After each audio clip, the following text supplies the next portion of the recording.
Hi folks, John Dunn here up at Immortals Inc., RPG freelancer, publisher behind Melior Via. And over here on the boards we got Mikey. What's up guys? John, you have some aliens behind you. I do. In fact, they're not your typical aliens.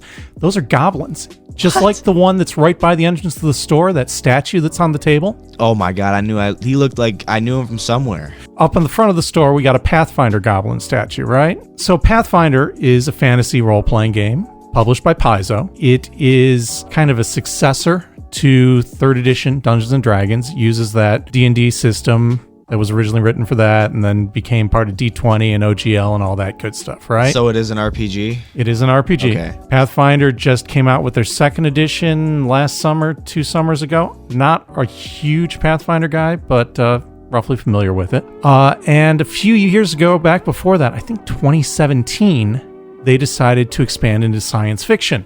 That's their Starfinder book, which is the one we're going to talk about today. Looks hefty. It is. It is a weighty tome.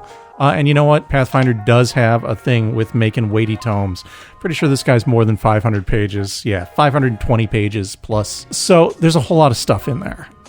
And it makes you wonder, well, what's it about, right? So it's D&D, it's in space, we got these alien-looking guys, and we got these alien goblins over here, right? It looks like Halo a little bit, those little guys from Halo. You know what I'm talking about? I kind of do, but not as big a video game player. True, I respect that. All right. Back a long time ago in the 1990s, when TSR was still the company behind Dungeons & Dragons, they published a setting for D&D called Spelljammer. And Spelljammer was Dungeons & Dragons in space. And it was all kinds of crazy magic, and space was weird, and it was different. When Paizo first announced Starfinder, there were a lot of gamers, particularly old ones like me, that looked at it and said, oh, so it's Spelljammer. And I can tell you, it couldn't be further from the truth. It's not just Pathfinder in space.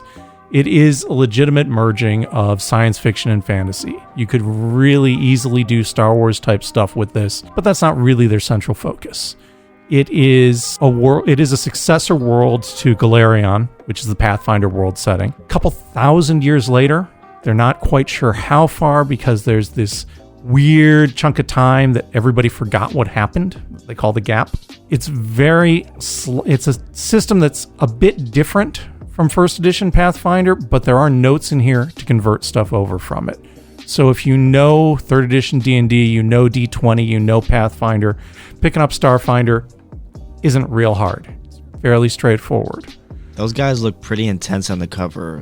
Where are those? What's that big guy right there? So he is a lizard-looking dude. I think he's called a Vesk. A Vesk? Yes. There are 7 core races that are all part of Starfinder. You start off with your basic humans, and then androids, so, Data from Star Trek, your robot people. Kasathas, they're a 4-limbed species, so they're very human-like, but they've got 4 arms. Lashuntas, which are kind of telepathic. They've got these mantis-like antennae coming up off the top of their heads. Shirans, which are bug people. Vesk, which is the big burly lizard guy we were just talking about.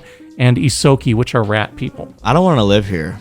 Yeah, well, that's fair. It's not the happiest, pleasantest place, right? I mentioned that it was kind of successor to Galarion, so part of the backstory is that Galarion, the whole world where everything happened in Pathfinder, has gone missing. And in its place, there's a space station. It's kind of not just as time passed, not just have things changed, but the world's evolved, or the old world's missing completely. And you've got this combination of magic and technology that are both present, so you can have computers and you can have people hacking computers. One of the classes is a technomancer who can do kind of technology-oriented magic, and another one is a mechanic who tends to build drones and robots that follow him around. Basically, your classes are not your traditional Pathfinder D&D classes. I mentioned the mechanic and the technomancer. You also have an envoy, which is kind of a bard-like class, a mystic, which is kind of a cleric-like class, an operative, which is kind of thief-like, a soldier, which is very fighter-like, and a Solarian, which is a little like a paladin, right? So you've got those core classes, but in addition to that, there's a lot of third-party support out there, so there's a ton of other classes. And this book does incorporate rules for adapting classes and races right away from Pathfinder 1st edition. So reusing those materials, if you've already got them, is very straightforward.